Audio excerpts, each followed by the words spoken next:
So, imagine a survival game where the main villain isn't the raid boss, a rival faction, or an alien invasion. It's the planet itself. You're playing Dune Awakening, darting from rock formation to rock formation, desperately chasing shadows because the sun is trying to cook you like a stray piece of spice. You're constantly scanning the sands for worm sign and managing your water consumption like a true Fremen, just so you don't drop dead in the middle of nowhere. Every single trip across the desert is a high-stakes gamble. It feels genuinely dangerous. It feels exactly like Arrakis should. Now imagine taking all that incredible tension, putting it in a box, and throwing it right out the window. Because that's exactly what happens at the endgame. You hop in your Ornithopter, fly in a straight line directly over the dangers just to play errand boy for some NPC in a questline. The tension doesn't just fade, it gets completely left in the dust. Now look, I know this isn't going to be a popular opinion, but I genuinely believe the Ornithopter is what killed the long-term enjoyment of the endgame. And today, I want to break down why unrestricted flying is quietly ruining immersion in survival-focused open world games, especially in something as beautifully hostile as Dune Awakening. Look, I absolutely love the Dune universe. The books, the films, the way Frank Herbert made the desert feel like a living, breathing character that kills the careless but feeds those who truly understand it, and this is exactly why this matters so much. It's obvious that developers care deeply about the source material, but by giving us total, unrestricted freedom in the skies, they risk losing the very soul of what makes Arrakis special. Let me break down exactly what I mean before the Reverend Mother shows up at my door with a Gom Jabbar and that stupid box of paint. In the early to mid-game, Dune Awakening completely nails the harsh survival fantasy. Arrakis isn't just big, it's actively trying to erase your very existence the second you step out of bounds. The heat is not just a meter on your screen, it's a tangible threat that forces you to plan your route. You hug rocky outcrops for shade like your life depends on it. You listen for that telltale rumbling of a sandworm. You make decisions that actually have weight. Is it safer to go around this open stretch, or do I risk the shortcut through the open sands? Do I have enough water for this trip? Should I just wait and travel at night? That constant tension is exactly what makes the world feel massive and alive. Every successful crossing gives you a genuine sense of accomplishment. The map is not just a space to move through, it is something you survive. And then you unlock the Ornithopter. And it's a moment that feels amazing at first. The sense of freedom is real, but over time it starts to undermine everything that came before. Suddenly, none of it matters anymore. The sun? Please, you've got AC blasting in the cockpit. Sandworms? They're just funny little ripples far below you, completely harmless. The carefully placed hazards that make ground travel tense and interesting? No longer matter. You just zoom from point A to point B like you're on a boring highway commute. Take a region like Udam, for example.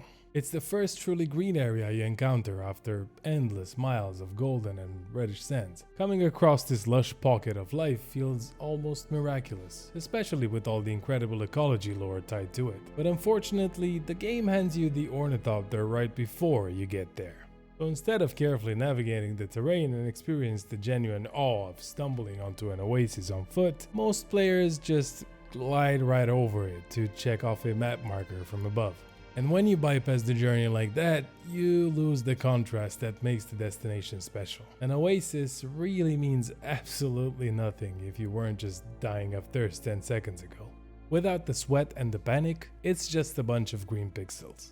It's the same story with the deep desert. Remember that image Funcom posted at the launch? They marketed this endgame zone as this vast, awe-inspiring wasteland spanning over 500 square kilometers, but the actual hands-on experience feels surprisingly small when you're soaring 800 meters above it. On paper, it's massive, larger than most other game maps or even actual real-world islands. From the air, it just becomes a flat backdrop. You completely miss the handcrafted details, the little emergent player stories unfolding below, and most importantly, the constant lingering threat that this planet can still kill you. What's wild to me is how much mechanical friction the developers put into the ground game versus the air. When you're driving around, they threw in all these map hazards like quicksand and drum sand to deliberately slow you down, trap you, or betray your position to the worms. They put real thought into making ground travel demanding, but the moment you take off, all those systems become completely obsolete.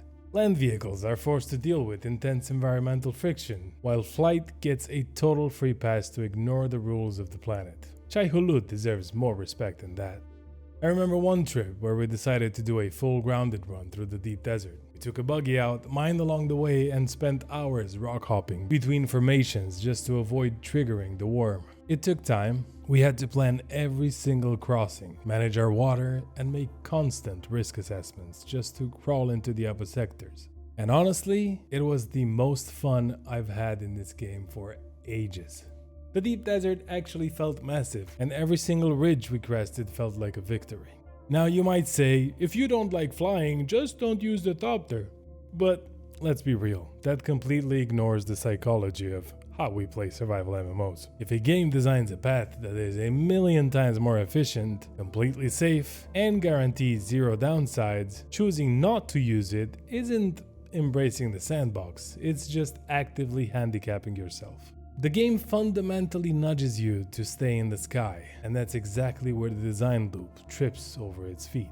And you know what? This isn't just a Dune problem either. We've seen this exact move play out before. In the early days of World of Warcraft, Azeroth felt endless. Traveling between zones was an adventure full of risk, faction ambushes, and unexpected discoveries. Then Flying Mouths came in, and suddenly the world became completely flat. You could ignore all the terrain, all the danger, and all the life happening down on the ground. But other games have actually handled this way better.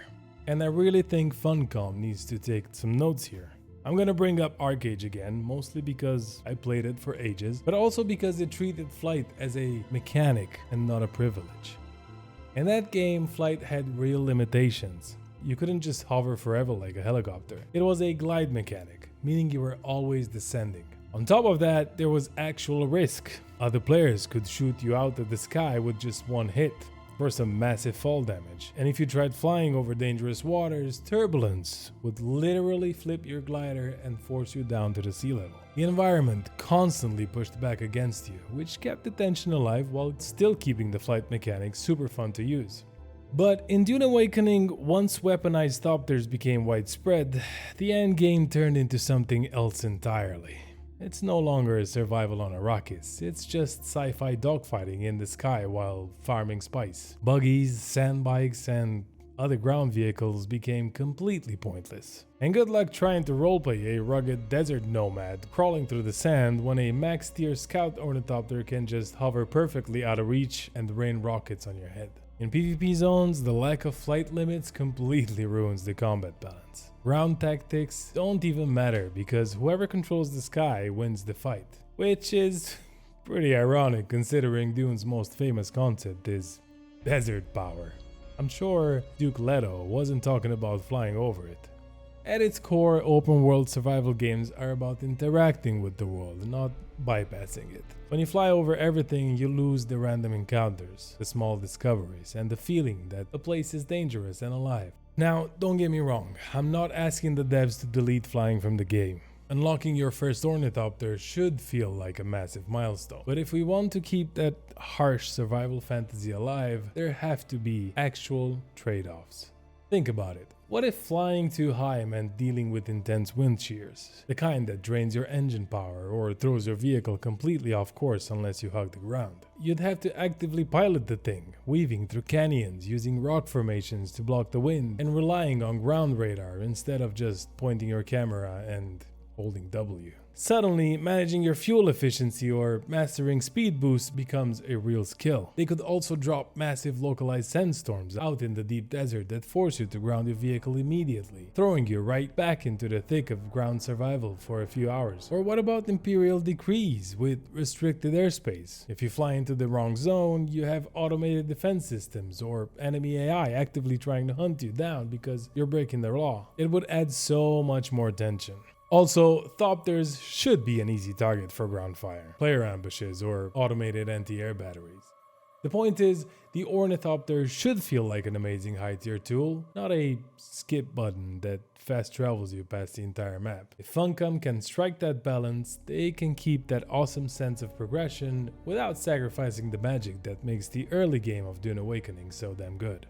So yeah, that's pretty much where I stand on it. Flying vehicles in games where exploration and survival matter often end up doing more harm than good. They promise freedom, but they really deliver detachment.